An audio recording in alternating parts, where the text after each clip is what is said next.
Court గదుల్లో తీసుకునే నిర్ణయాలు మన వీధులపైన, మన ఇళ్లపైన, చివరికి మన డిజిటల్ లైఫ్ మీద కూడా ఎంత ప్రభావం చూపుతాయో ఎప్పుడైనా ఆలోచించారా?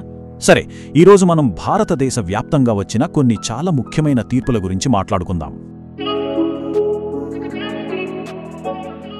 చూడండి, మనం కష్టపడి సంపాదించిన డబ్బుతో ఒక ఇంటి స్థలం కొంటాం కదా.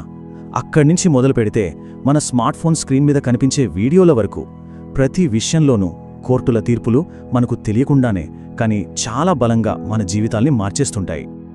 సరే, ముందుగా మన పౌర హక్కుల గురించి చూద్దాం.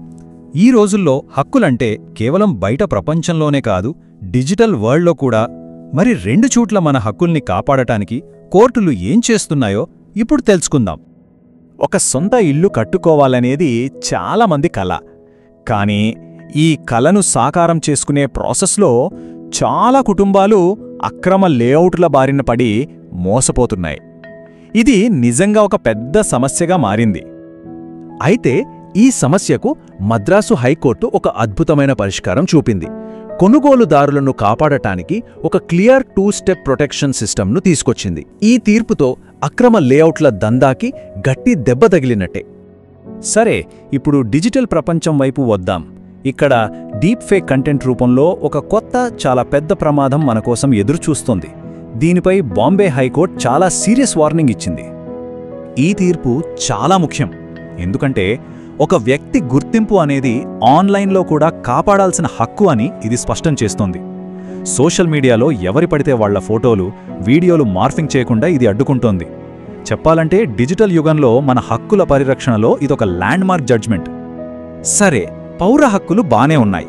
మరి సిస్టమ్ లోపల పారదర్శకత సంగతేంటి? అంటే న్యాయ రాజకీయ వ్యవస్థల్లో ఫెయిర్నెస్ కోసం కోర్టులు ఎలాంటి చర్యలు తీసుకుంటున్నాయో ఇప్పుడు చూద్దాం.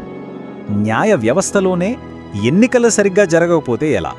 అందుకే ఈ విషయంలో బాంబే హైకోర్టు నాగ్పూర్ బెంచ్ ఒక చాలా ముఖ్యమైన రూల్ని తీసుకొచ్చింది. లాయర్ల సంఘాల్లో జరిగే ఎన్నికల కోసం ఒక కీ రూల్ అన్నమాట. వినటానికి ఇది చిన్న మార్పులా అనిపించొచ్చు, కానీ దీని ఇంపాక్ట్ చాలా పెద్దది. లాయర్ల సంఘాల్లో ట్రాన్స్పరెన్సీని పెంచడంలో ఇదొక చాలా పవర్ఫుల్ స్టెప్. తగినన్ని ఆధారాలు లేకుండా ఎవ్వరినీ ఎక్కువ కాలం జైల్లో ఉంచకూడదు. ఇది మన న్యాయ వ్యవస్థలో ఒక ప్రాథమిక సూత్రం. సరిగ్గా ఇదే విషయాన్ని పాట్నా హైకోర్టు మరోసారి స్పష్టం చేసింది. బీహార్లో ఒక ఐఏఎస్ అధికారికి బెయిలిస్తూ ఈ కీలకమైన తీర్పిచ్చింది. ఇలాంటిదే మరో కేసు సుప్రీంకోర్టులో కూడా జరిగింది. పశ్చిమ బెంగాల్ ముఖ్యమంత్రిపై ఉన్న కోర్టు ధిక్కార కేసును వెనక్కి తీసుకోవడానికి అనుమతించింది. ఇక్కడ కోర్టు ఏం చూసిందంటే కేవలం జరిగిన పనిని మాత్రమే కాదు, ఆ పని వెనక ఉన్న ఉద్దేశమేంటి అనేదాన్ని కూడా పరిగణనలోకి తీసుకుంది. సో పాట్నా, బాంబే ఇంకా సుప్రీంకోర్టు ఇచ్చిన ఈ తీర్పులన్నీ కలిపి చూస్తే మనకొక విషయం అర్థమవుతుంది.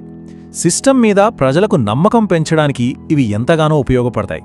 అంటే వ్యవస్థ నిష్పక్షపాతంగా పనిచేస్తుందనే భరోసా కల్పిస్తాయి. ఓకే, ఇప్పటివరకు వ్యక్తిగత హక్కులు, సిస్టంలో పారదర్శకత చూశాం. ఇప్పుడు రాష్ట్రాల స్థాయిలో ఉన్న కొన్ని కాంప్లెక్స్ ఇష్యూస్ వైపు వెళ్దాం. ముఖ్యంగా రిజర్వేషన్లు, సామాజిక న్యాయం లాంటి విషయాల్లో కోర్టులు ఏం చేస్తున్నాయో చూద్దాం. 42%. తెలంగాణలో ఈ నంబర్ ఇప్పుడు హాట్ టాపిక్. ఎందుకంటే లోకల్ బాడీ ఎలక్షన్స్లో బీసీలకు రిజర్వేషన్ను 42%కి పెంచాలని ప్రభుత్వం చేసిన ప్రతిపాదన ఒక పెద్ద న్యాయపరమైన సవాల్ను ఎదుర్కొంది. చూడండి, ముందు ప్రభుత్వం రిజర్వేషన్ పెంచింది, కానీ తెలంగాణ హైకోర్టు దానిపై స్టే ఇచ్చింది. ఇప్పుడు విషయం సుప్రీంకోర్టుకు వెళ్తే అక్కడ కూడా హైకోర్టు స్టేలో జోక్యం చేసుకోబోమని చెప్పేశారు. అంటే ప్రస్తుతానికి ఆ స్టే అలాగే ఉంటుంది. మరిప్పుడు తెలంగాణ ప్రభుత్వం ఏం చేస్తోందంటే నెక్స్ట్ ఏం చేయాలనే దానిపై లీగల్ అడ్వైస్ తీసుకుంటోంది. ఇదిలా ఉండగా పక్కనే ఉన్న ఆంధ్రప్రదేశ్లో మరో డిమాండ్ బలంగా వినిపిస్తోంది. రాయలసీమలో హైకోర్టు బెంచ్ ఏర్పాటు చేయాలనేది ఆ డిమాండ్. న్యాయం అందరికీ అందుబాటులో ఉండాలనేదే దీని వెనకున్న ముఖ్య ఉద్దేశం. అక్కడి లాయర్లు ఏం చెప్తున్నారంటే న్యాయం కోసం 100 కిలోమీటర్లు ప్రయాణించడం సామాన్యులకు చాలా కష్టం. అందుకే రాయలసీమలో ఒక కొత్త హైకోర్టు బెంచ్ ఏర్పాటు చేస్తే న్యాయం అనేది రాష్ట్రంలో ప్రతి ఒక్కరికి, ముఖ్యంగా మారుమూల ప్రాంతాల వాళ్లకు కూడా అందుబాటులోకి వస్తుంది అని వాదిస్తున్నారు. సరే, ఇన్ని రకాల తీర్పుల గురించి మాట్లాడుకున్నాం కదా, మరి వీటన్నిటినీ కలిగి చూస్తే మనకేమర్థమవుతోంది? అసలు మన భారత న్యాయ వ్యవస్థ ఏ దిశగా వెళ్తోంది? ఒక్క మాటలో చెప్పాలంటే కోర్టులు చాలా యాక్టివ్గా ఉన్నాయి. ఒకవైపు ప్లాట్ల స్కామ్స్, డీప్ ఫేక్స్ లాంటి కొత్త సమస్యల నుంచి మనల్ని కాపాడుతున్నాయి. మరోవైపు ఎన్నికల్లో పారదర్శకత, రిజర్వేషన్ల లాంటి సామాజిక న్యాయం అంశాలను కూడా డీల్ చేస్తున్నాయి. అన్నిటికంటే ముఖ్యంగా న్యాయం అందరికీ అందుబాటులో ఉండాలని చూస్తున్నాయి. చూశారుగా, ఈ తీర్పులన్నీ మన న్యాయ వ్యవస్థ ఎప్పటికప్పుడు మారుతూ కొత్త సవాళ్లకు సిద్ధమవుతుందని చూపిస్తున్నాయి. కానీ ఇక్కడ అసలు ప్రశ్న మన గురించే.